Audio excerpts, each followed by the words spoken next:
Winning's never easy. It took a while for us to get under our feet. We lost the field position battle in the first half, lost the time of possession. They played, their game plan was excellent. Their game plan, you could see right away, was to keep the ball away from us. We had 9 minutes of possession in the first half. Give credit to Coach Ferguson for coming in with a great plan on keeping us out of sync, and we never got Tanner Geller into rhythm in the first half. So second half, Matt Trox did a great job of getting them dialed in. You see we hit a couple big plays, and we got Tanner settled down, and obviously our defense settled down after giving up a couple of field goals and fighting us. We weren't helping them at all in field position in the first half. So give credit to those guys, and then special teams. I didn't bring David Fifi in here to explain why Sean Chaney ran that. I told him thank you for having Sean do that. So, but anyways, that's a joke. So, just a hard-fought victory. We did something. We were down at halftime. No one flinched at halftime. We just set our jaws and said, "Hey, keep our heads up," and won the fourth quarter, which is what we practice. You guys have been in practice, see it every day. I know, Madison, you've seen it, what we do fourth quarter, and you emphasize, you get what you emphasize. Coach, what was the difference maker between that first half and the second half? Obviously, it took time to kind of get started. I would have to look at the stats, but I think Tanner completing passes in the second half. He was 7 of 13 in the first. God, I can't even see. I need my readers because I got my contacts in. And he ended up 21 to 34. So, I think he was sailing balls. You know, first game jitters. You know, we've seen him play in the past at a lot higher level. Now, I'm not saying he played bad. I'm just saying, you know, he wants this thing to go so badly.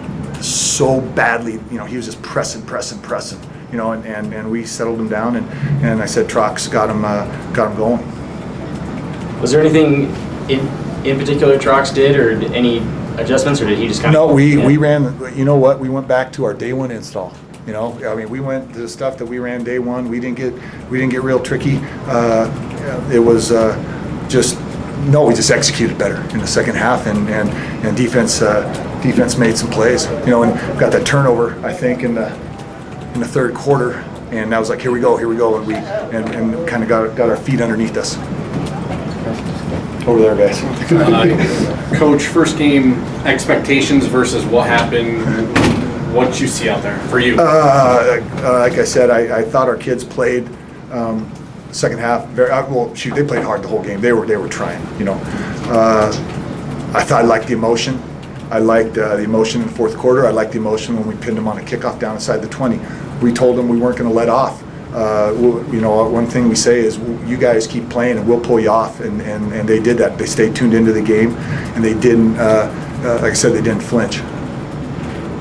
Scoring 37 unanswered points after giving up the first 6. How'd you manage to do that after being down 6-0? I know. Hey, I was going down to Ace Hardware to get a for sale sign, man. I was just like, oh, jeez. But like I said, we never flinched, never gave up, just stuck with our plan, and we knew it was a good plan. We knew it was gonna work. We just had to, like I said, settle down. Number 4, you know, he's a good player, really good player, and he gets so amped up. We gotta give him some Prozac or something before the game. Coach, in my notes, I kind of circled that pick around the 9-minute mark of the third. Aiken in the third. Yeah. Was that from your perspective? Was that from your turning point? Yes, no, maybe. I know. You know, right then it was like, Trox, we got to get him. You know, that was the conversation on the phone. I said this, and then so we went to some of our hurry stuff, got him tired, and that's kind of the one that did it. It was nice having the dome nice and hot in there. That was cool, great crowd. We had guys cramping up. Shoot, we got one back there, Ty Flanagan, was cramping up. I told them to drink water, and they didn't listen to me. Maybe they will now. So it was hot in there, and we needed to beat on them a little bit. As you said, the offense was on the field for 9 minutes in the first half. Like 20-something plays. I mean, Yeah. I mean, shoot, we went 20 and a quarter. But, go ahead. I'm sorry. Oh, it's okay. I was going to say, how do you think the defense played, being that they were on the field most of the half? Shoot, they played great. I mean, we put them in the worst position possible. We lost the field position game, you know, and had, if you can't lose a field position, can't have penalties, and we had penalties. You know, we had turnover. I mean, it was just like, no. And the defense held them to field goals, held them out of the end zone, and that's a victory in and of itself when the defense out on the field. That Revis receiver had close to 100 yards in the first half, didn't have quite as big of a second half. What was the key in shutting him down? I think our guys just got after him. I don't know. When the defense is out there, I listen to what they're doing, but I'm kind of not meddling with. I have suggestions about game situations and not the whole thing. I don't know.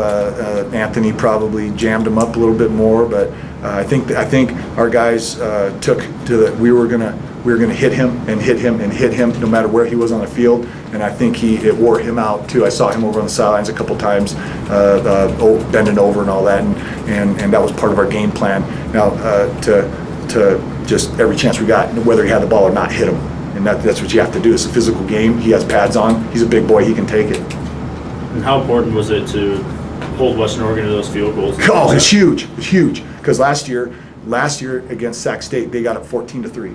They had 2 touchdowns. It was at 14-3, and that's what I was just like, oh. But our defense did a great job down in the red zone. What do you think of the way Ty ran? This is kind of the first game that he's been that lead back. Yeah, man. I enjoyed watching him. He's physical. I think he did a great job. What did he end up with? I can't read.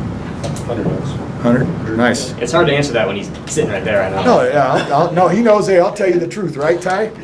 I'll tell you the truth. Yeah, no, he and we'll watch it on film tomorrow. But his style of running is, there was a run early in the game. It was like, oh, there he is. I think he jumped. Now you're not supposed to jump, Ty, but he jumped through the pile and then he lowered his shoulder into a couple of guys, and that's the physical back that Ty Flanagan is.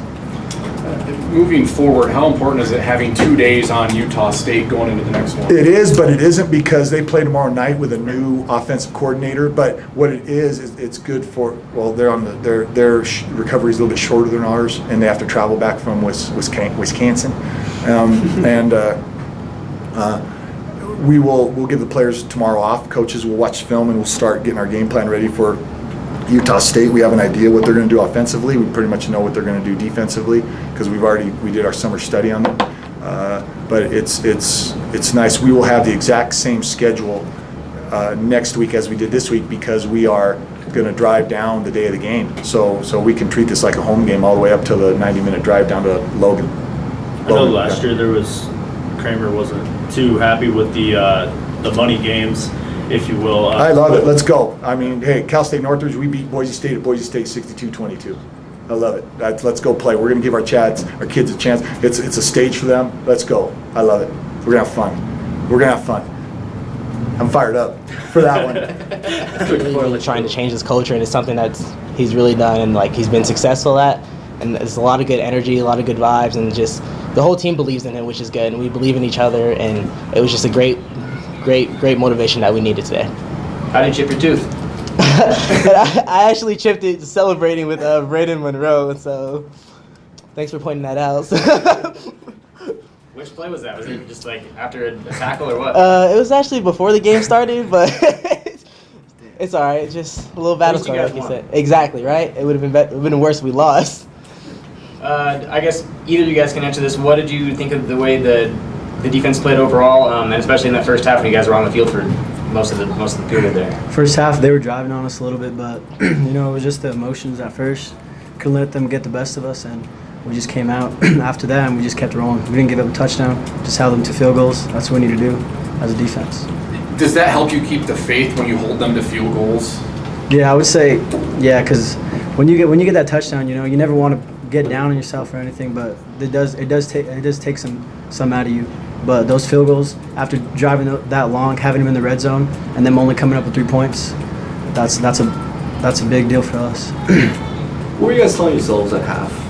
Obviously, you were down 6-3, not a way you guys wanted to come out, but what did you guys tell yourselves at half and then to help motivate yourselves? One thing we've told ourselves is our coaching staff has done a great job preparing us for situations like this all camp.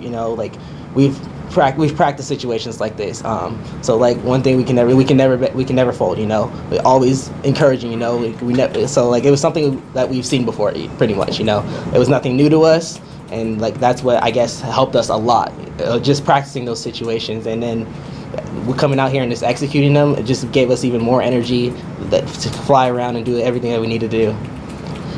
What was the key into slowing down Revis in that second half? I mean, he had almost, I think it was 90 yards in the first half, and he finished the game with 137. Yeah, he's a very good player, and we made a lot of adjustments based off him, and like I said, he's a great player, but coaches did a great job making adjustments, and the team did a great job executing those adjustments that we needed to be able to not really shut him down, but slow him down, which is key to our W today.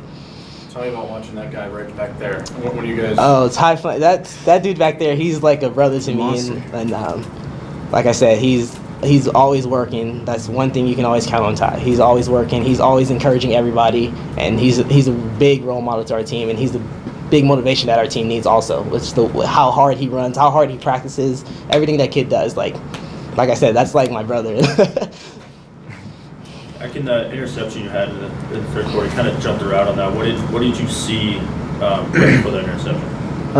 We had a play in beforehand, and then we changed it last minute, and then I just had to get back to the post, and my coach told me, just work to 6 because that's where that's most of their plays go. So I just cheated over to number 6 and saw the ball. They threw it to him, just made a play, and got our team in a chance to score. So that's what I needed to do. So you cheat to 6. That's the receiver. Yeah, okay. Revis. Yeah. Anthony, I circled his pick as kind of the difference maker from your perspective.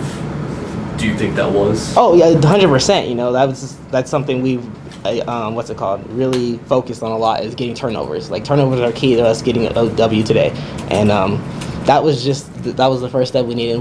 We needed that from back end, and the defense did excellent. They rushed the quarterback, and everybody executed their job on that play, which is exactly what we needed.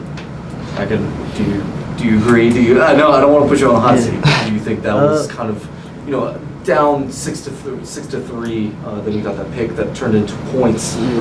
We needed some points, and we needed a big play. I just happened to be the guy to make the play, and everything just started rolling after that. But our offense and our defense, we just came together and just balled out the second half. So that's all that matters. Is that it? Okay, thanks, guys. Appreciate it. Thank you. Man, I was cramping all over today. My calf was cramping at first. Then it was my hamstring, yeah. But it's better now. I need to drink some more pickle juice. That's what I'm doing. They had me drinking nasty pee on the sideline. I was like, oh. Yeah, so I know you went down, it looked like you were cramping, you were helped off, and you came back and scored that touchdown and kind of got hurt again. I mean, Start cramping again. Yeah, what was, I guess, just how would you just kind of describe your game overall and what it feels like to just start 1-0? Honestly, I feel like my game is all basically dedicated to the offensive line. They did a great job. They made my job a lot easier, getting me to the second level. Having me take one-on-one battles with safety, I feel like I can win that match, overtaking versus a D lineman or something like that. So they made my job easy. Then me bouncing out and the receivers blocking downfield, just our whole offense, the other 10 players made my job way easier. So all credit goes to them, none me. I just played my part and tried to do 110% of whatever assignment they're giving me.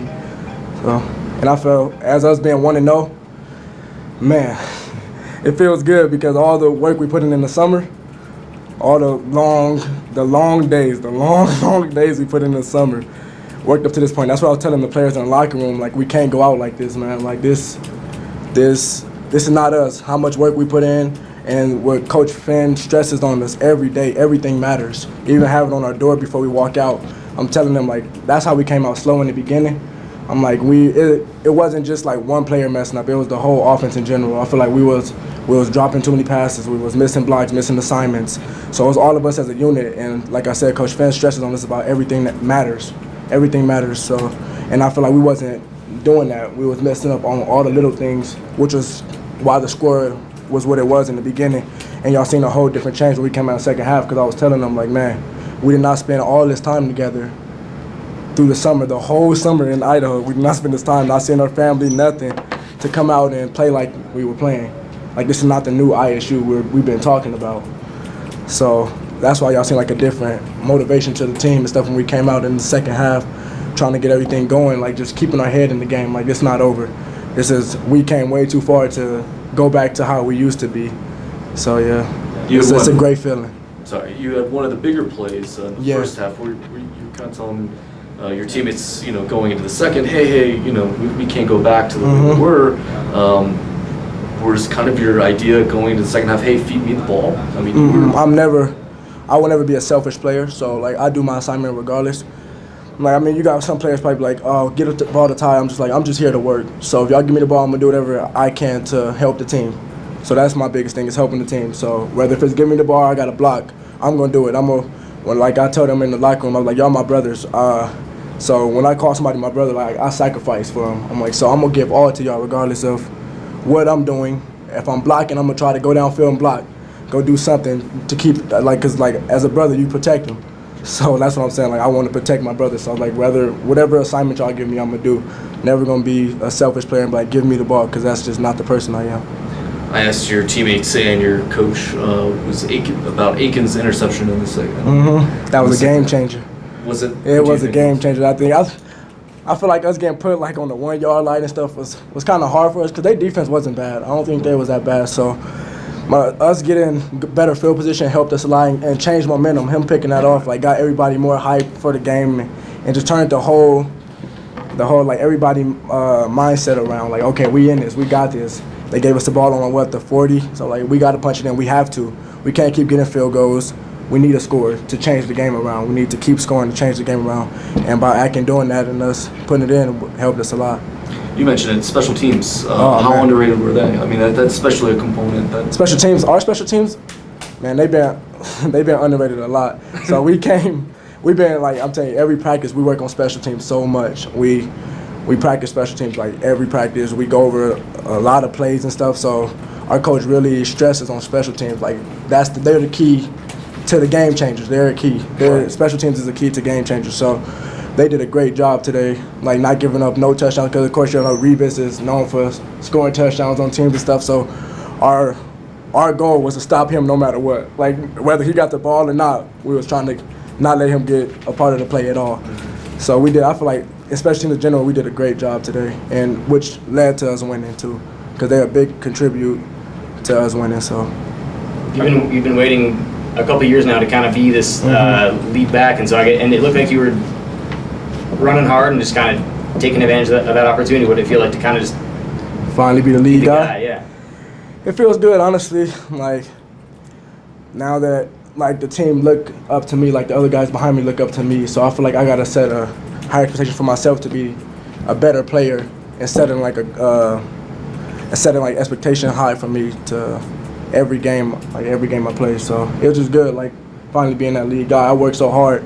Even last year, I was trying my best to try to step in and be the lead guy. But you gotta always wait your turn. You always gotta. I had a great back in front of me, Jacory Ford. So I was just waiting patiently behind him and learning from him, because he's a great back. So when my time came, like today, finally, I wasn't trying to disappoint anybody. Yeah. I was gonna say you run a lot like Jacory. I noticed a lot today. What are some of the things that you picked up from him? Always run downhill, man. Like he's a downhill runner.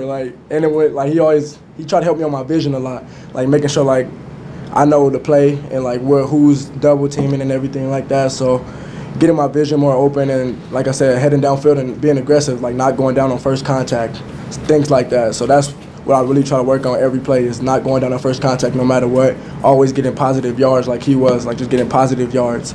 So yeah, I remember I know y'all seen the Oregon State game when he didn't go down, when he broke the whole team. So just never going down, man. Just keep my feet twirling, just always trying to go forward instead of backwards.